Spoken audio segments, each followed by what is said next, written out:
Imagine sitting across from someone at dinner, rolling your eyes, convinced they're beneath you, only to realize later that this same person would risk everything to save your life. That's exactly what happened to Emma Hayes, a high-powered CEO who thought a single dad wasn't worth her time. But one night, fate would turn the tables in the most shocking way, because the man she mocked held skills she never could have imagined. Emma Hayes had everything people envied. She was the youngest female CEO in her city, a force in boardrooms, commanding respect and fear in equal measure. But success came with a price: loneliness.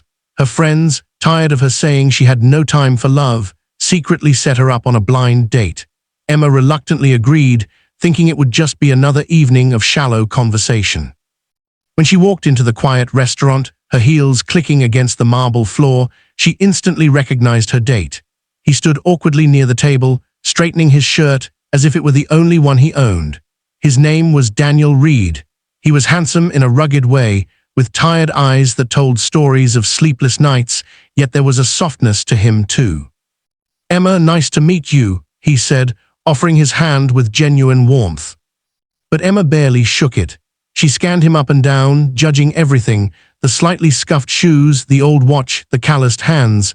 "So, what do you do?" she asked, her tone sharper than she realized. "I'm a single dad," Daniel said, smiling despite her coldness. "I work construction during the day, but most of my energy goes into raising my son, Ethan." Emma's lips curved into a polite, mocking smile. A construction worker, she was used to sitting across from lawyers, investors, other CEOs.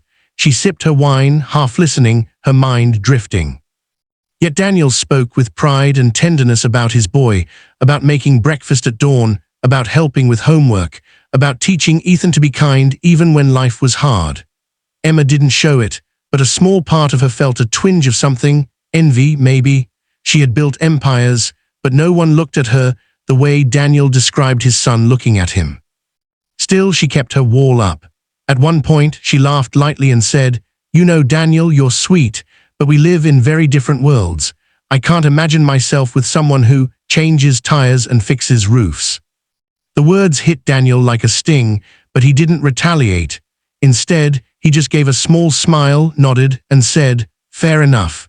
But sometimes the people who fix roofs also know how to hold one up when it's falling." Emma didn't quite understand what he meant, and by the end of the night, she walked away, certain she'd never see him again. But life, as it often does, had other plans. 2 weeks later, Emma attended a late-night investor gala in the city's tallest skyscraper. The ballroom was filled with glittering gowns, men in tuxedos, and champagne that cost more than Daniel probably made in a week. Emma thrived here, among the elite, where power whispered in every handshake.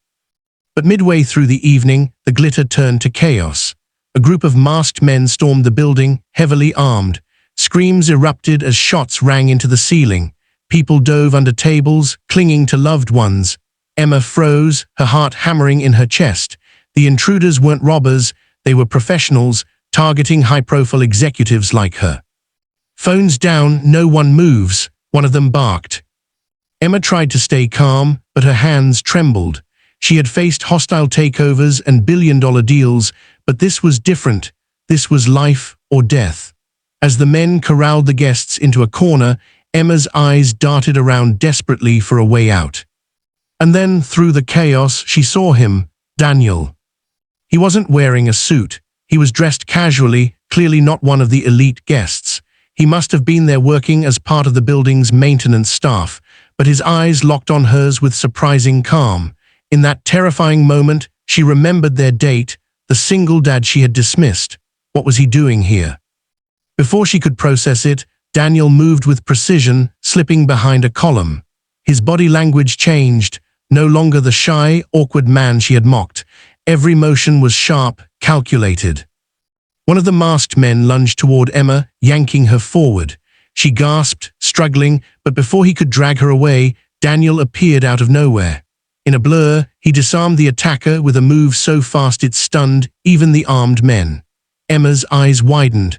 This wasn't just some construction worker. Gunfire erupted, guests screamed. Daniel shielded Emma with his body, pushing her to safety behind a table. "Stay down," he ordered, his voice firm yet protective. Emma's heart pounded, torn between fear and disbelief. Who was this man? Piece by piece, the truth became clear. Daniel wasn't just a single dad who worked construction. He was a former Special Forces operative, someone who had walked away from a life of violence to raise his son in peace. But when danger called, his skills returned like instinct. For the next harrowing minutes, Daniel took control of the chaos, using tactics and strategy to outsmart the armed men. He guided panicked guests to exits, disabled attackers one by one, and ensured no innocent lives were lost. Emma stayed close, her fear replaced by awe.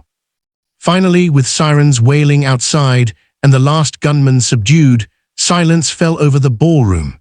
People stared at Daniel, the man no one expected to be a hero. Emma, trembling, looked at him differently now, not with disdain, but with gratitude and something deeper she couldn't yet name. "You saved my life," she whispered, her voice breaking. Daniel just shook his head. Anyone would have done the same. But Emma knew that wasn't true. Not everyone had the courage, not everyone had the skill, and certainly not everyone had the heart.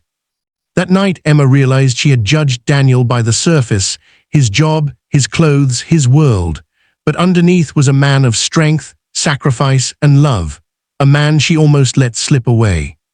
As police took the attackers away and the crowd slowly dispersed, Emma found herself standing beside Daniel, no longer the CEO and the single dad, just two people brought together by fate.